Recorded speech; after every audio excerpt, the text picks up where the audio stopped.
Assalamualaikum. Oke, jumpa lagi teman-teman bersama saya Esi Elektronik. Oke, di sini kita langsung saja akan membahas dan sekaligus merakit modul high voltage ya, high voltage 15 kV.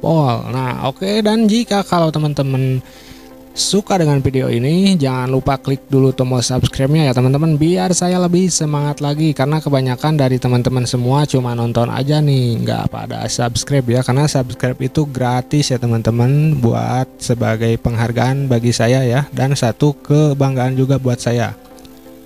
Dan langsung saja yang pertama-tama harus teman-teman sediakan yaitu modulnya ya, tentunya saja harus ada modulnya teman-teman. Kalau nggak ada ya mau apa yang dirakit. Oke ya, langsung di sini kita lihat dulu dari kit bawaan pabriknya, kita mendapatkan ada transistor ini sepertinya jenis NPN ya.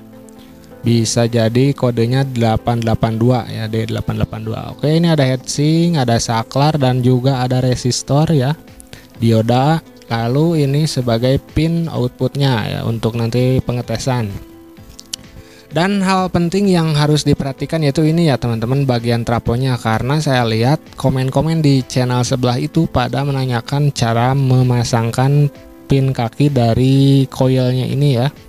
Banyak yang keliru dan banyak juga yang nggak berhasil merakitnya ya teman-teman, karena mungkin salah pemasangan dan salah melihat ciri-ciri atau melihat tanda di PCB-nya ya, karena di sini ada tanda nih teman-teman, bisa diperhatikan ya. Ini untuk kabel yang besar, ada yang kecil 2, yang besar 2. Nah, di PCB-nya juga sama ya, ada yang besar 2, yang kecil 2. Nah, lihat ya teman-teman.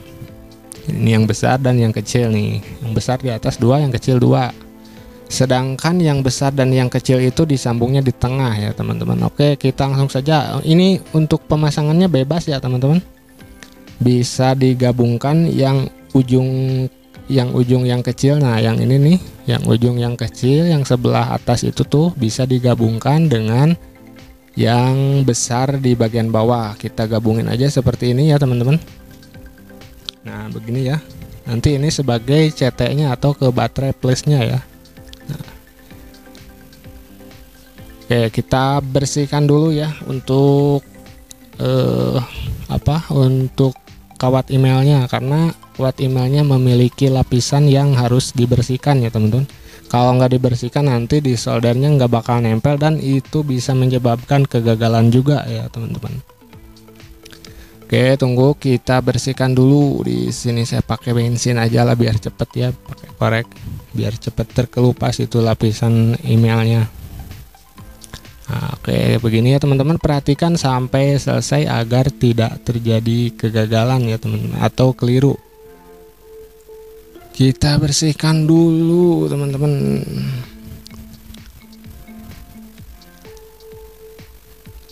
Nah, seperti ini sangat mudah sekali ya. Yang penting teman-teman itu perhatikan untuk penggabungan coilnya ya. Nanti antara yang besar dan yang kecil itu jangan sampai keliru ya. Nah, oke, ini dirasa sudah cukup. Nah, kita gabungkan ya. Kita lihat dulu di sini sama di PCB-nya nih. Nah, yang ujung bawah yang gede ini disambung ke ujung yang kecil bagian atas tuh. Jadi jangan yang kecil sama yang kecil, yang gede sama yang gede, nanti nggak bakalan nyala ya sampai tahun 10.000 atau 20.000 juga. Nah, oke, udah ya, kita masukin nih, bisa dilihat nih ada tanda yang gede di atas satu tuh, itu yang tengah itu gabungan antara kabel yang besar sama yang kecil tuh, dan di bawahnya yang kecil ya, kabel yang kecil, karena nanti jadi 3 jalur ya, untuk bias ke transistor sama untuk input ke baterai. Nah, gini ya teman-teman, sangat mudah. Yang penting ini nih, dalam perakitannya yang paling penting adalah pemasangan coil input ini, kebanyakan yang keliru ya. Nah, seperti ini ya teman, kita solder dulu, tunggu.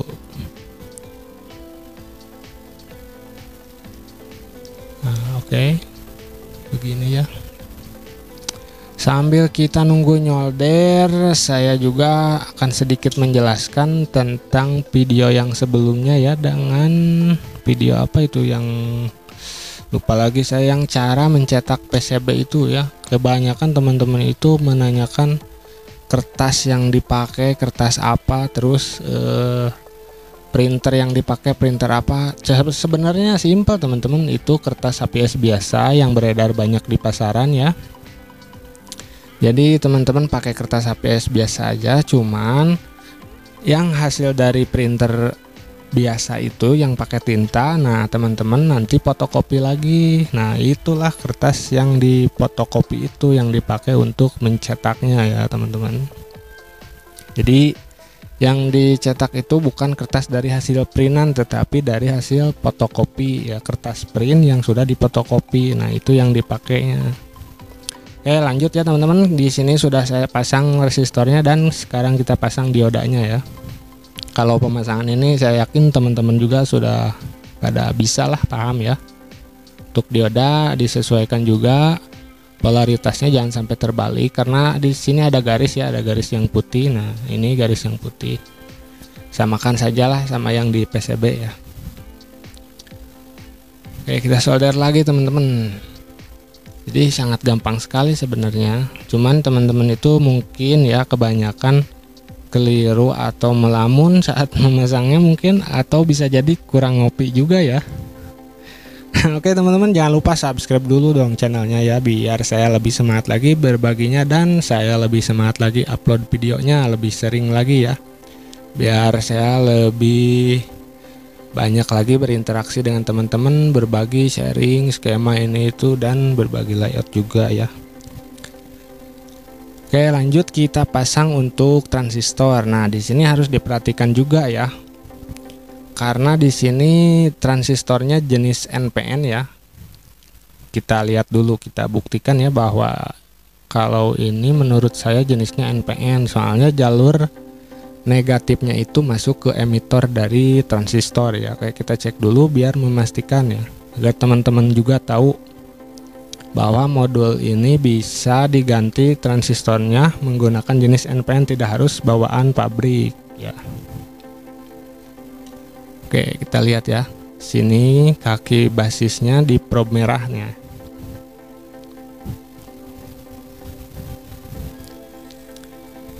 Nah ini kan nggak nyala, nah berarti kita balik ya. Ini nggak nyala juga, probe merahnya di kiri coba. Nah ini berarti kaki basisnya di kiri ya, yang probe merah itu. Nah, kaki hitamnya di kanan dan di tengah. Lihat nilainya ya, berarti ini jenis NPN.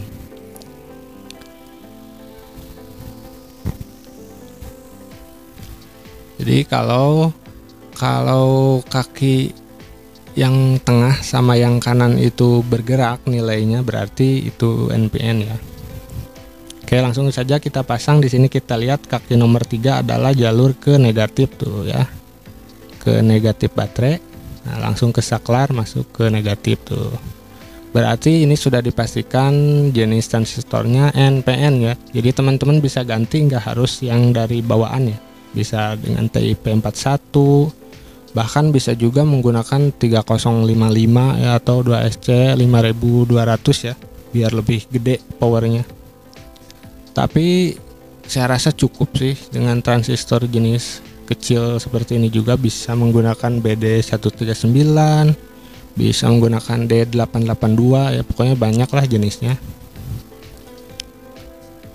Jadi teman-teman itu harus tahu basicnya ya, cara kerja transistor, fungsi transistor, terus perbedaan NPN dan PNP nya. Jadi nanti nggak bakalan kebingungan ya teman-teman. Oke sudah saya pasang nih ya, nanti kita potong dulu biar rapih ya.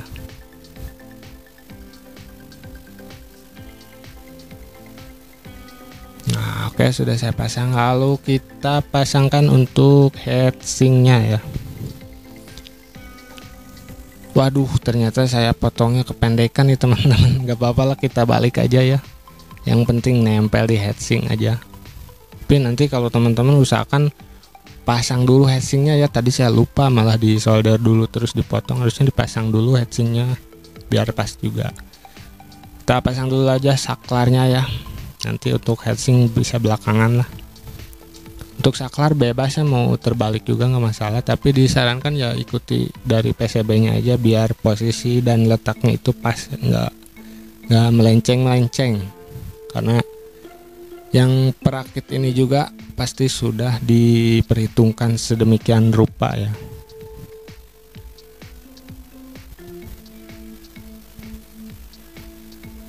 Dan di sini saya juga nggak bermaksud untuk menggurui atau apa ya, atau mengajari teman-teman, tapi di sini saya cuman sharing dan berbagi ilmu saja. Kita belajar sama-sama ya teman-teman.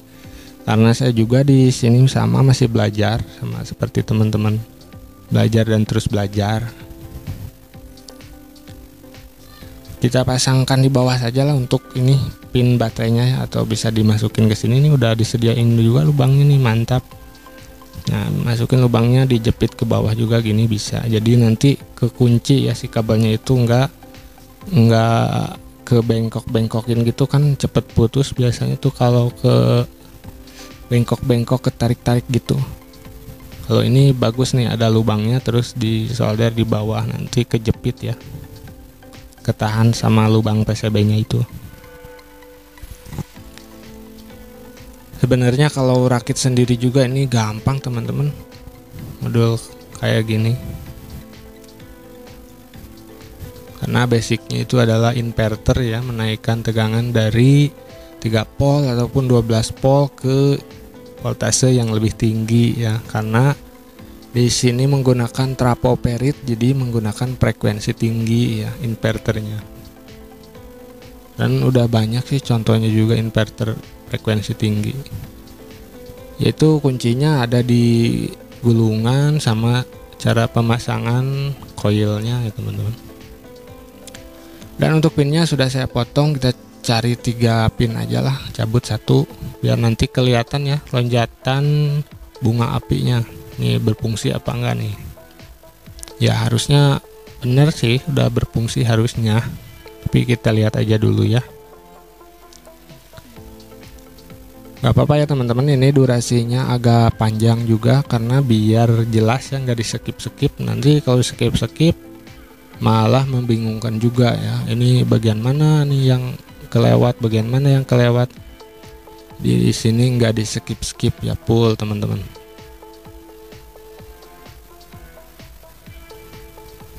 Ya kita pasangkan ya teman-teman.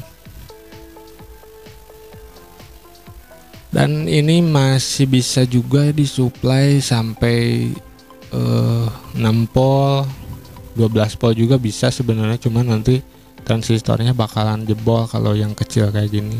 Jadi cukup 3 volt aja. Dan juga nanti frekuensinya akan berubah ya kalau tegangan baterainya dinaikkan menjadi 6 volt misalnya, ataupun jadi 7,4 volt. Nanti frekuensinya juga akan ikut naik ya, otomatis koil di sekunder itu bisa bocor nanti ya, malah nggak berfungsi karena ini kan kawatnya sangat kecil sekali. Oke, sekali lagi ya di sini perhatikan teman-teman tuh untuk jalur pemasangan koilnya. Waduh, ini jadi nggak enak dilihatnya nih teman-teman, heatsinknya kok gini ya. Nggak apa-apalah, ini untuk tutorial aja, tapi teman-teman diusahakan pasangnya yang rapi ya. Lupa tadi saya juga ya, begitulah namanya manusia ya, tidak luput dari kesalahan teman-teman. Jadi harap dimaklum ya. Ataupun mungkin dari teman-teman ada saran lain mengenai modul ini, apakah ada masukan lain, boleh ya ditanyakan atau dilontarkan di kolom komentar ya teman-teman. Dan di sini juga saya nggak promosi ataupun nggak di endorse ya, cuman di sini saya hanya ingin menjawab saja ya pertanyaan-pertanyaan dari komentar teman-teman itu ya,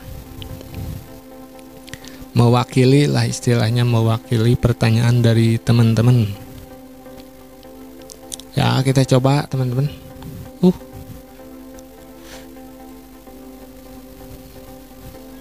Ya nggak nyala, lupa ini terbalik teman-teman. Nggak apa-apa ya, ini terbalik juga nggak bakalan rusak, soalnya ada dioda juga tuh yang untuk ngeblok tegangannya biar nggak terjadi short di transistor ya. Jadi aman ya, bagus juga nih modul.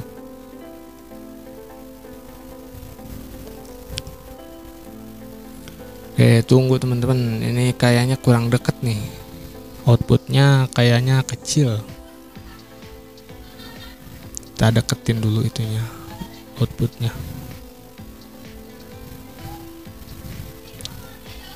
Masih kurang deket juga teman-teman.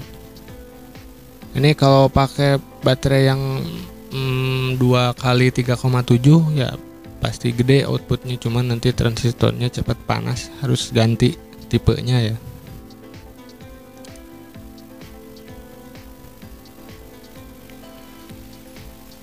Agak susah ini teman-teman. Lumayan nyolder yang kecil gini harusnya pakai jepitan ya, biar enggak goyang-goyang kayak gini. Nah, nanti teman-teman jangan dicontoh ya nyolder seperti ini. Soalnya kalau teman-teman kurang sabar bisa jengkel sendiri nanti. Ya kita coba teman-teman. Nah berhasil ya, ada lonjatan bunga api nih teman-teman. Oke, berarti rangkaiannya sudah benar dan pemasangannya juga benar ya teman-teman. Oke, mungkin rencana daripada alat ini setelah dirakit mubazir ya nggak dipakai, saya akan pakai modul ini untuk pengapian mesin mini 4 tak ya. Nanti saya akan bikinkan tutorialnya, nanti tinggal ditambah untuk modul sensor magnetnya untuk settingan timing pengapiannya ya teman-teman. Nantilah ditunggu aja videonya, nanti saya akan upload juga cara pembuatan sensor magnetnya ya untuk pengapian coil ini agar bisa digunakan ke mesin 4 tak mini ya. Nanti saya akan bikinkan tutorialnya insyaallah. Nah oke teman-teman, jika dirasa video ini bisa bermanfaat buat teman-teman, jangan lupa untuk klik tombol subscribe-nya, jangan lupa juga klik like-nya ya teman-teman. Kalau ada masukan silahkan kirim komentar sebanyak-banyaknya teman-teman, bisa kasih masukan, bisa kasih komen apa aja di situ teman-teman, terserah. Oke, saya akhiri dulu videonya sampai di sini, semoga bermanfaat dan saya ucapkan assalamualaikum warahmatullahi wabarakatuh.